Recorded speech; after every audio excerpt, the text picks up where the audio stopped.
College friends set off for a camping trip in August of 1976. They never dreamed they would end up at the epicenter of one of the most famous cases in UFO history. They all remembered paddling onto a pond and seeing a spectacular light in the sky. Then it came closer, far too close for comfort. The next thing the men recalled was standing on shore.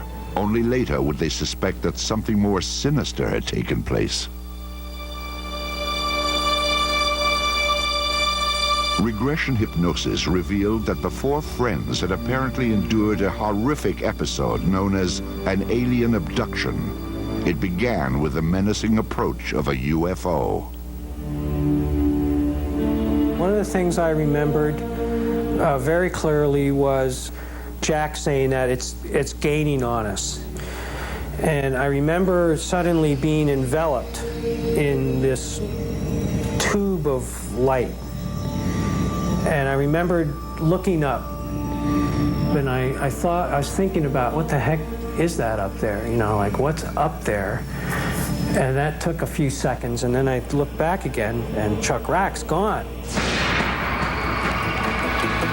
The last thing I remembered was having both hands on the side of the canoe, looking out at the water to see if Chuck was in the water, and then not seeing him and thinking, oh my God, you know, what happened to Chuck? And then looking up, and then the next thing I remembered was this just intense feeling of almost like I was coming apart or something. That's the only way I can describe it. Then the next thing I remembered was being on my back in this hazy environment, which was just like this nightmare that I'd been having. All four friends seemed to recall a similar traumatic experience. I'm lying on my back, and I'm disoriented. I'm not sure where I am. As I'm forcing and struggling to get up, a face appears and looks straight down at They reminded me of insects. I remember thinking, my God, these things look like bugs. They had like large eyes, almost like ants have. They could have been goggles for all I know, but and they had some kind of clothing on, like spandex. I became focused on this thing's hand and realizing that it was not a hand like ours at all. And this one had me by the wrist, and he was holding my arm up, and he had something else in his hand. But I didn't like the looks of it. And I remember thinking, oh boy, here we go. This is it. I got 5 seconds to live. They're going to cut me open. They're going to dissect me, whatever. I just want to get out of here. Get me out of here.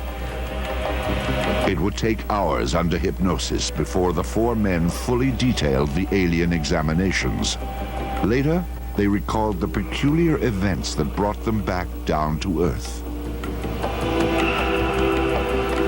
They moved us again into this other space, this room. Then this area in front of me started changing somehow. It was doing something. It was some type of machine or something. It was very strange. And the last thing I remembered thinking was, here we go. I don't know what's going to happen next, but something is happening.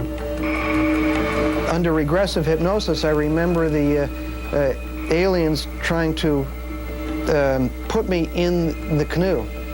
There was one of them standing in the canoe over me, trying to adjust my position in the back of the canoe, and another one was sort of waist deep in the water right next to me. And then they tried to position Jim Wiener in front of me, but he's heavier, and they were having a hard time with him.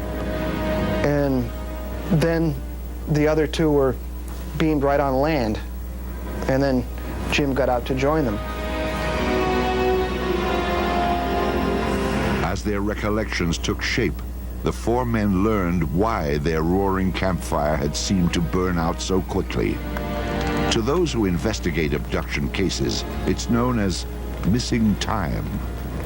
Perhaps as much as 3 hours had passed during the abduction, from the time the men first saw the UFO until the time they found themselves standing on the beach.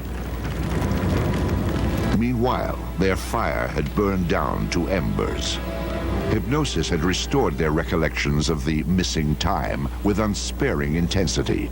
But now there was no hiding from the memories, no hiding from the trauma of what had apparently happened at Smith Pond.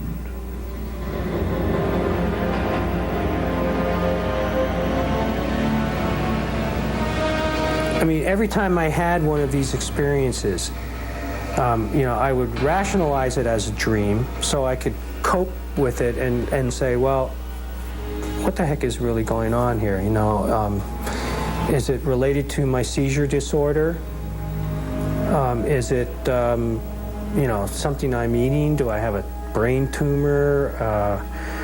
Am I working too hard, or am I under a lot of stress? What the heck could possibly cause this kind of repetitive experience? The Allagash Four are not alone.